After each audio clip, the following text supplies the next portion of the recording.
great song, man. I mean, I drove out to Seattle cross country back in like '91, and that was an experience because I was by myself. You know, just jumped in the car for 12, 14 hours days, and one of the places I stopped was Rapid City. So there was a section of 90 that was shut down, that diverted, and actually went through the Indian reservation there, and I had no idea. I thought I was in third world country. Yeah. I saw,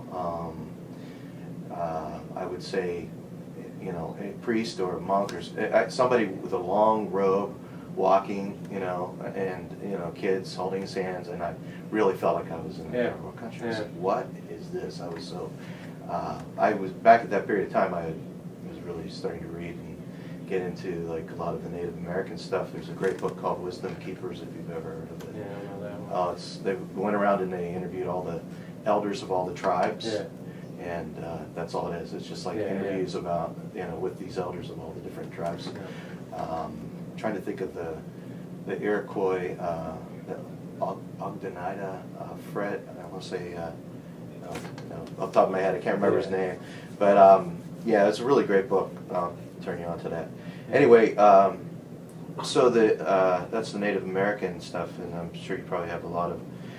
We were talking about, you know, some of the political things that, you know, in this day and age, obviously over the last 8 years, during the Bush administration, there's, you know, there were inspirations out there to write, I'm sure, tons of anti-war songs, and that's how I, you know.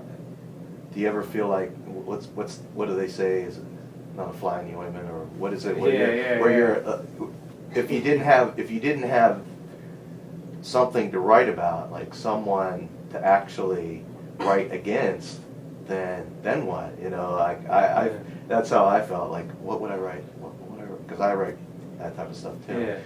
It's like you know, someone just like right now. I'm sure probably there's a lot of people on the right that maybe there's parts of you know, Tea Party songs. You know, I got a buddy, Montgomery Delaney, back home. He's a really right-wing folk singer.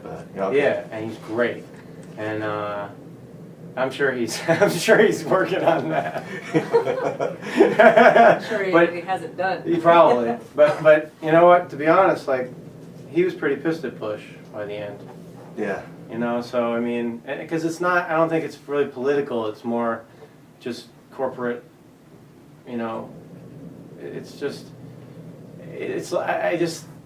We were talking about this on the way here. I mean, at a certain point, when we were driving through a little town on the way here, we got kind of lost and we were off the interstate. We drove to this town and there was a plant in town, and I saw a picture of like a Humvee with the camouflage, and they were making probably one little part or a couple little parts for some military vehicle guidance systems or whatever. And I said, you know, if this plant, if these wars all end, this plant closes, everybody in this town is unemployed. And that's the thing, we've built this huge, massive infrastructure of building weapons. That's all we make in this country anymore. We make weapons and we pass information around. And so it's like, it's complicated, you know, and we have to go use all this stuff because it's supply and demand. We have to create more market for weapons, so we've got to use them. So it's like Eisenhower's or nightmare. Exactly. The military-industrial complex thing where basically our economy is tied to, I mean, we don't, what do we make here? We really, you know, car industry, the steel industry, all these different things. Now the extractive industry in this area is still going on. I mean, they're taking coal and gas and all these things. And it's in this area, it's always been tied to jobs. That's really been the thing.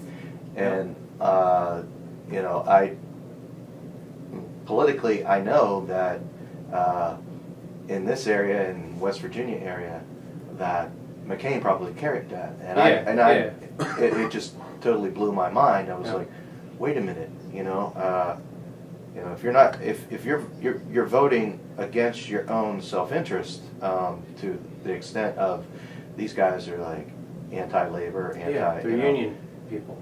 They're anti-union people, and these guys, you know, that when Reagan came into office in the 80s, they basically busted up all the unions, and the jobs went with it, and they went over to foreign countries, and that's where all you know, over in India and China, and everything is made over there now. So it's like, we could go. I mean, I could go on about that for at least in this particular area where it was industrialized. You know, Pittsburgh built the steel for the Empire State Building and the Golden Gate Bridge, and it was you know, some of the first places in the country where down in Homestead, where the Homestead Mill was one of the first United steelworkers strike happened there, and now it's an outdoor mall. You know, they tore down like the old tavern and the old steel factory, and it's now it's the waterfront in Homestead, and you can go see a movie and, you know, do all your you know, it's basically an outdoor strip mall with high-end stores and all that. And, you know, we turned it to a consumer society, and that's when, you know, when the towers fell, Bush was like, hey, go spend your money. And I felt that was definitely not, you know, let's make sure the terrorists don't know we're afraid, and, you know, go out, don't be afraid, and shop. So I'm with you, you know, on that. I've been very cognizant over the years of how our defense budget being, you know, when they talk about cutting things, it's always, you know, let's cut programs. Let's always blame the people that you know, can't afford to fight back. But the defense industry, I think they take about a third to maybe half of our budget, and it also is the largest in the entire world combined. You know, so. But a lot of that could go, all those jobs around that, they don't have to go away if we dismantle that. There's other things that people could be doing. You know, there's so many things that we could be doing in this country that would provide just as many jobs, and many of those jobs would be better jobs, and they'd be jobs that people could really, you know, I mean, I'm sure people feel good about the job they do when they're building something, even if it's a weapon. But if you're building a solar panel, you're building new kind of building materials, you know, that are better for the environment, that are better for saving heat and having, you know, a smaller footprint. I mean, there's so many things, and we should be leading the world in this stuff. Germany is has been the greenest industrialized country, and they're 60, 50, right after the war they started, you know, and they're so far ahead of us with this stuff. And but what I see in this country, which is awesome, is people are coming together locally and they're doing things locally. And I think that's how you dismantle a big corporate system, is by bringing everything back to local. I'm going to make this in this town, and I'm going to sell it to my buddy in this town. And I'm going to buy from them. And everybody, I agree. And then, of course, I say that I'm in a car in Pittsburgh, 400 miles from home, playing a gig.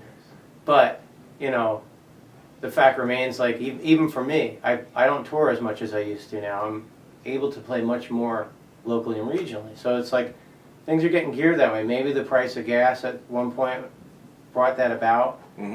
But whatever brings it about, to me, that's where I see the hope. Is it's in this local, in this local stuff, and that's what I see in Peekskill, where I live.